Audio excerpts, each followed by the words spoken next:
Ya, pemirsa, dan terkait kasus yang baru saja Anda saksikan dalam tayangan tadi, kita akan membahas seperti apa respon dan juga seperti apa pengawasan Dewan Masjid terkait modus penipuan yang terjadi di kompleks masjid ini. Baik, sudah hadir bersama saya saat ini di studio Polri TV, Pak Buyung W. Kusuma, Direktur Program Dewan Masjid Indonesia. Selamat siang, Pak Buyung, apa kabar? Selamat siang, baik. Baik, nah kita langsung ke menyoroti tayangan yang tadi. Biasanya kan mungkin kita sudah sering melihat kejadian kriminal di lingkungan masjid, misalnya terekam CCTV seseorang atau pelaku mengambil kotak amal.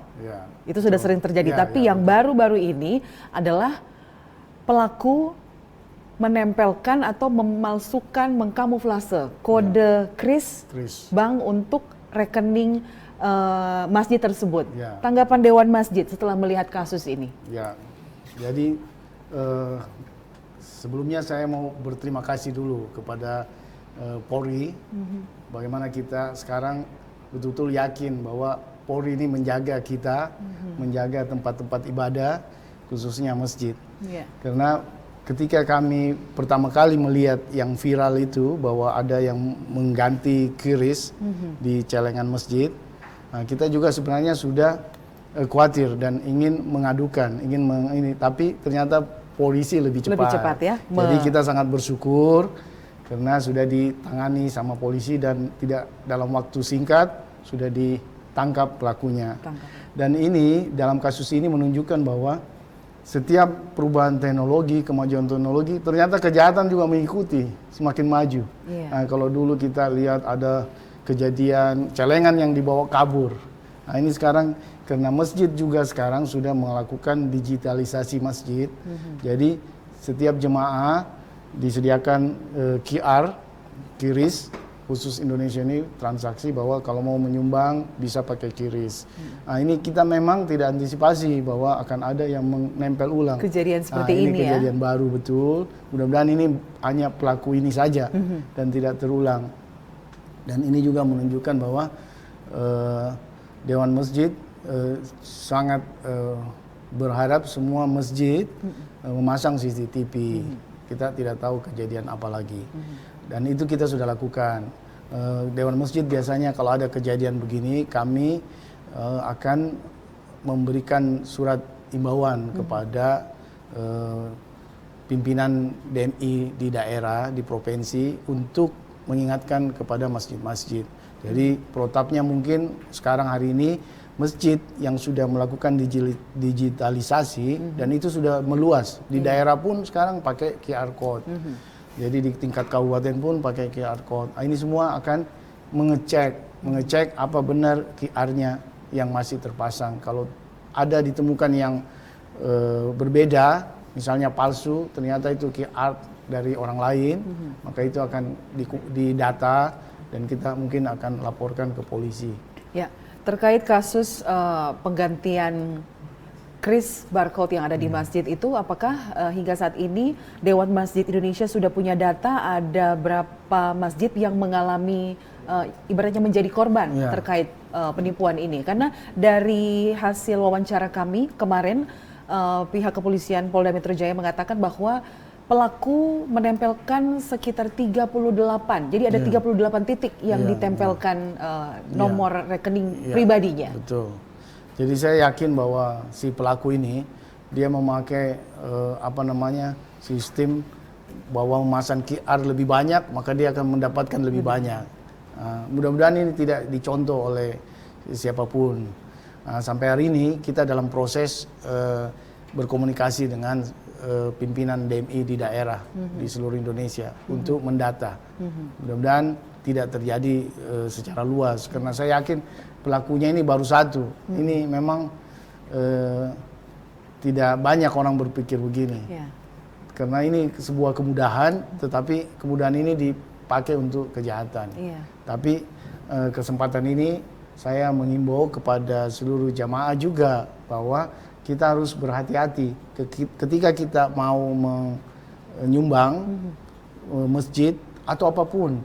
Perhatikan selalu, karena setiap QR code yang sukses itu akan menunjukkan langsung nama rekening, nomor Pemilik rekening dan betul. pemiliknya. Iya. Nah, harus betul-betul diperhatikan. Misalnya saya menyumbang ke Masjid At-Taqwa setiap Jumat, saya nggak bawa uang kecil, nggak bawa uang, nggak bawa dompet, Uang tunai gitu ada ya. QR code-nya, nah, saya pakai.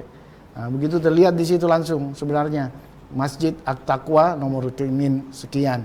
Nah, itu dia langsung oke kan aja masukin PIN. Tapi jangan sekali-sekali ketika namanya nama pribadi, nah itu saya yakin bahwa itu bukan resmi, sehingga bisa dilaporkan ke DKM. Atau ke pihak berwajib Atau ya. ke pihak berwajib langsung. Ya. Intinya Dewan Masjid Indonesia juga mengimbau masyarakat untuk berhati-hati saat betul. setelah scan code-nya itu untuk memperhatikan betul-betul nomor rekening dan pemilik rekening yang resmi ya Pak ya. Betul. Supaya apa yang kita mau lakukan, kebaikan yang kita mau lakukan itu bisa sampai betul kepada masjid. Ya, dan bisa dibilang ini aksi penipuan yang baru ya terjadi baru, ya. Saya kira baru ini.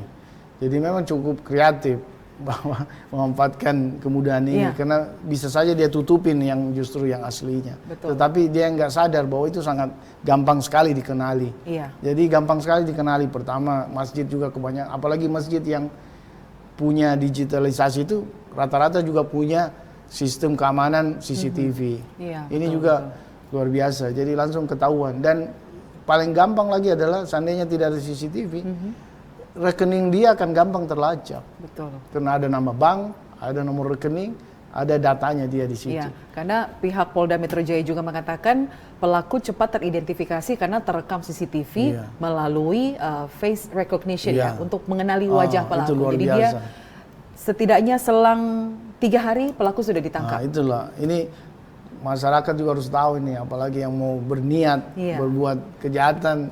Ini polisi sudah semakin canggih juga. Ya. Jadi polisi selalu selangkah lebih maju daripada pelaku kriminal ya Pak ya? Ya betul. Jadi mereka juga merasa sudah maju, tentunya polisi lebih maju lagi. Ya. Sudah ada face recognition.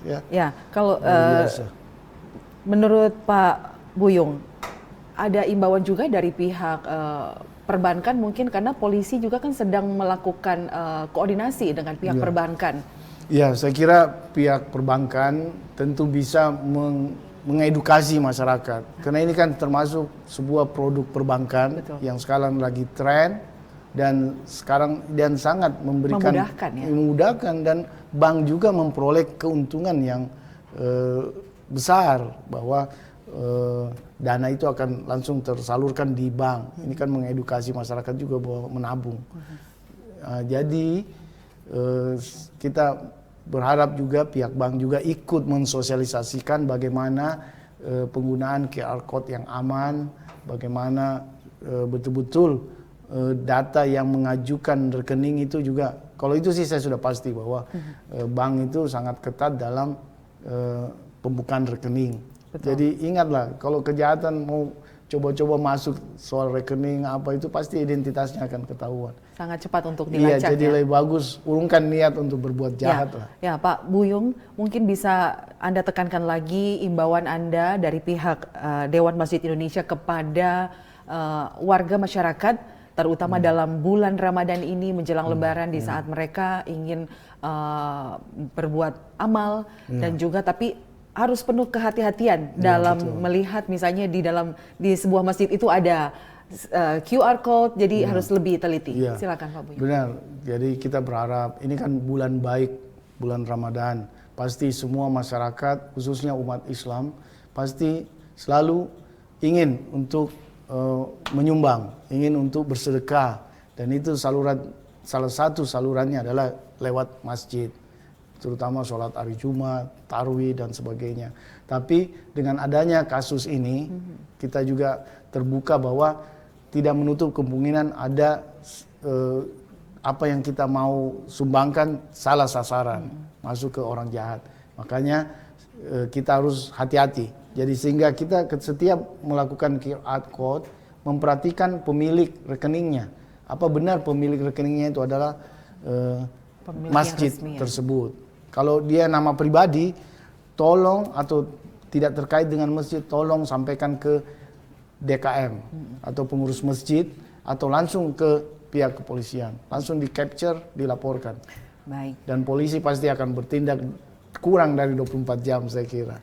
Baik. Satu lagi saya sampaikan, Mbak, bahwa hari ini, saat ini Dewan Masjid itu sudah selalu mengimbau untuk menggunakan digitalisasi, sehingga itu betul-betul akan dampaknya ke bagaimana orang akan menabung, apa semuanya punya rekening paling tidak.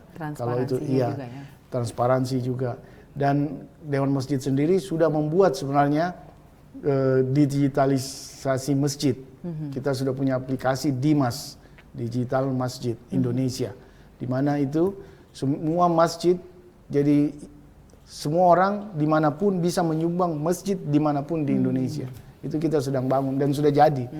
Saat ini ada di Android, aplikasi Dimas. Ya, berarti dari perbincangan kita, saya juga bisa menyimpulkan bahwa setelah ini pihak Dewan Masjid akan juga melakukan sosialisasi mungkin ya untuk menempelkan imbauan mungkin di sejumlah masjid untuk menghindari aksi-aksi kejahatan seperti ini. Jadi kita akan kerjasama dengan perbankan untuk mencetak ulang iklan stiker itu dan disampaikan di situ. Perhatikan bahwa ada imbauan, pastikan nama dan nomor rekening yang tertera dalam masjid. Baik, terima kasih Pak Buyung Kusuma, Direktur Program Dewan Masjid Indonesia sudah berbagi informasi. Terima kasih juga sudah diundang. Dengan kami di Presisi Siang. Terima kasih, selamat siang.